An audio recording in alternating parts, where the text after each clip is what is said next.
y'all, Amelie here with Fab Brows, and I just wanted to go over a couple of the most commonly asked questions that we receive here at the office. So one huge question that we always get is, what color should I buy?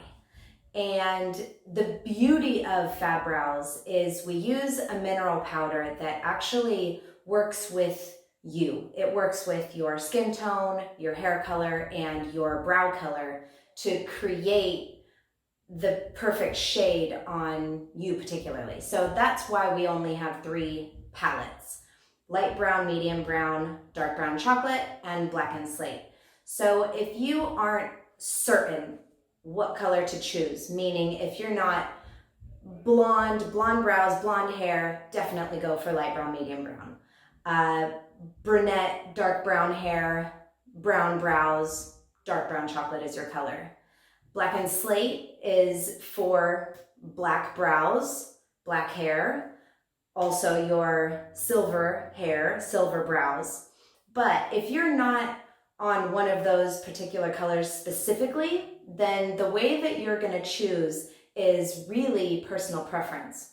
So either of the browns, if you would like it to pull warmth, because your hair has warmth in it, it will pull warmth into your brows. If you have more of an olive skin tone and no warmth in your hair, you will not get any warmth out of our powders. If you do have warmth in your hair and you do not want warmth in your brows, that's where the black and slate palette is perfect. And that's actually the palette that I use on myself. So don't be scared of the name black and slate. It's actually a cool tone. So if you're looking for a cool brow, that's the color that you're gonna go for.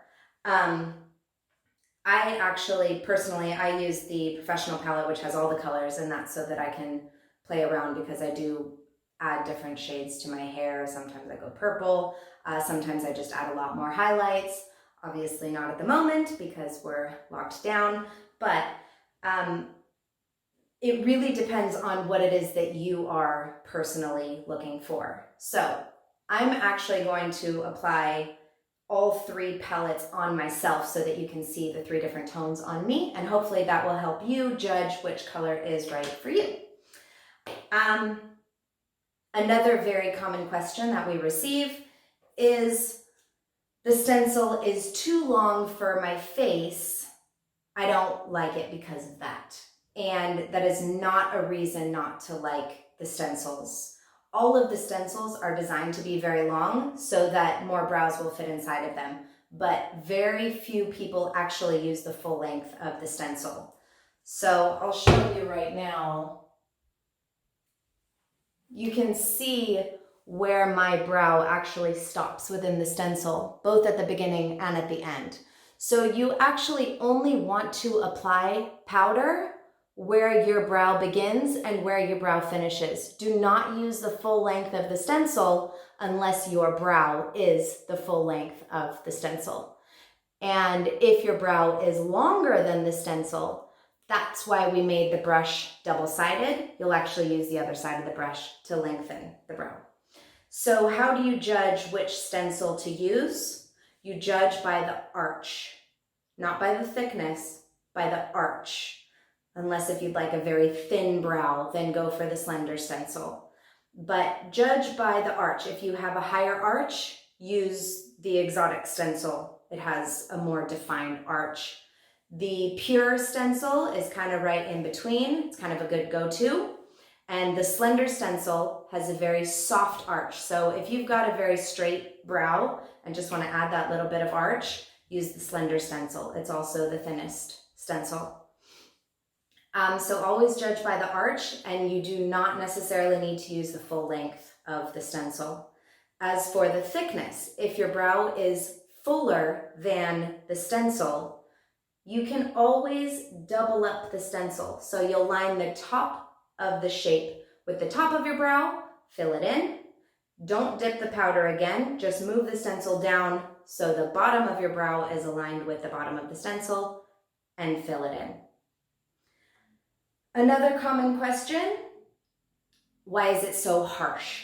So our powder is very pigmented. use very little, unless if you're looking for a harsh, strong brow, very defined. So, what side of the brush do you use? Always use the soft side when using the stencil. The angled side will grab a lot more powder than what you may want. I use the angled side to fill in the front of my brow after I've done the stencil. Just a little tip.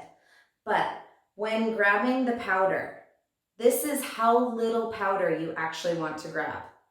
Touch, touch, touch, touch, blow off the excess. That is going to give you a soft finish, like what my brows look like right now.